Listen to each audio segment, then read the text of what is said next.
2018 has been a year of stale, shitty memes making a hard comeback, such as, "Do you feel my bofa? Have you smelt this ligma? Have you heard about Sugma?" And then, of course, Harambe, God rest his soul. All of these clever, beautiful memes becoming very mainstream and just spammed everywhere, which is fantastic. Truly a utopia we're living in. But it's also been a year of a lot of questions. How do I make my dick bigger? Can we please make our video games a little more political? Is Kanye really a sick fuck who likes a quick fuck, or is he just lying to us? These questions being asked every day by millions of people, and for me personally, the question that I get asked the most is, why am I no longer streaming on YouTube? Why did I start streaming on Twitch? I thought you hated Twitch. Didn't you compare Twitch to Satan's filthy asshole? And you swore that you would extract vengeance on it like the Dark Knight saving the world from the evil Twitch? So I figured I'd make a video answering that question because I get asked that so frequently. Now, the majority of you probably didn't even know that I ever streamed. I've been streaming on YouTube for like the last 2 years, but you probably didn't know that because YouTube kind of hides notifications like fucking Mr. Krabs hiding the Krabby Patty secret formula. They very rarely ever sent out notifications when I streamed. That's fine, that's not a big deal. But I did stream on here for about 2 years, and I heavily criticized Twitch over the last two and a half years, so I can absolutely understand why people would be confused with this plot development in season 3 of the streaming anime here, so I wanted to address it. Now, with Twitch, every video I made criticizing them, I still stand behind. Everything I talked about then was a huge issue at the time, but I talked about this on Twitter a few months ago. They've been making huge improvements in addressing the problems I talked about and just improving the service overall. And the biggest thing with Twitch, what really drew me to it, is the communication. When I was thinking about going from YouTube streaming to Twitch, I was able to contact higher-ups at Twitch staff, whenever I needed to get questions answered, get problems solved. They were very responsive and very helpful. Whereas on YouTube, you can't talk to anyone there. There's no fucking communication at all. I'd be better off writing my problems on a rock and throwing it as hard as I can and hoping someone at Google catches it.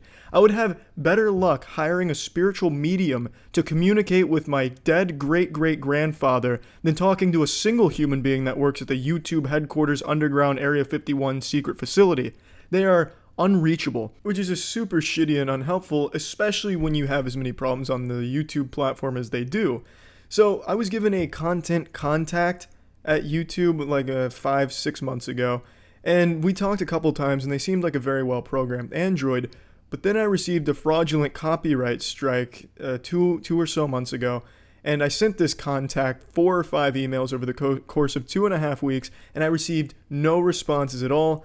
And this really infuriated me, and this is why the lack of communication is so detrimental, because it was a disgruntled YouTuber who got upset. I hurt their feelings a bit, and they filed a completely bullshit strike on me. It'd take a 5-year-old 3 minutes to look at that claim and laugh at it and then go tinkle in a toilet and then dismiss the entire fucking case because it was silly from start to finish. But YouTube couldn't respond to me. They just chose not to. My content contact was wiping her asshole with my emails or something. They just ignoring me.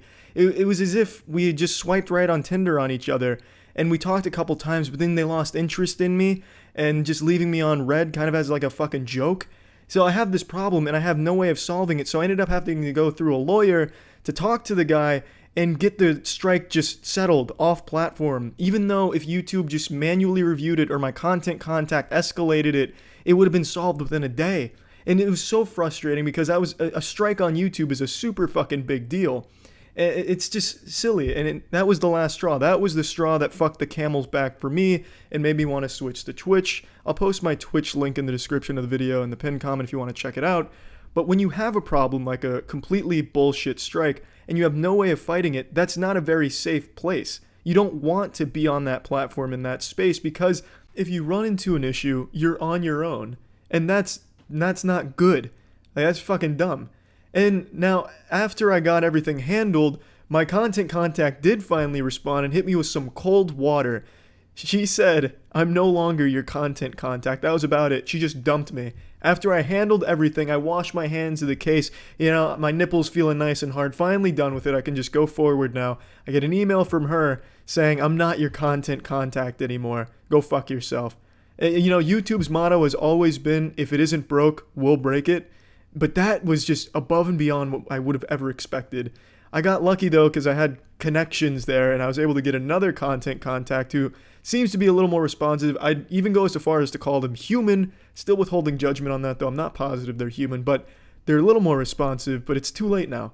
YouTube's already lost my trust in them as a streaming platform when I ran into this strike issue, which was bullshit, and I had no way of fighting it. So that's why I stream entirely on Twitch, because YouTube just doesn't give a fuck. They just continuously drop their trousers and put their fart-filled asshole on the face of content creators and laugh about it. YouTube's fetish is cake farts, and the content creators are the cakes. It's just insulting.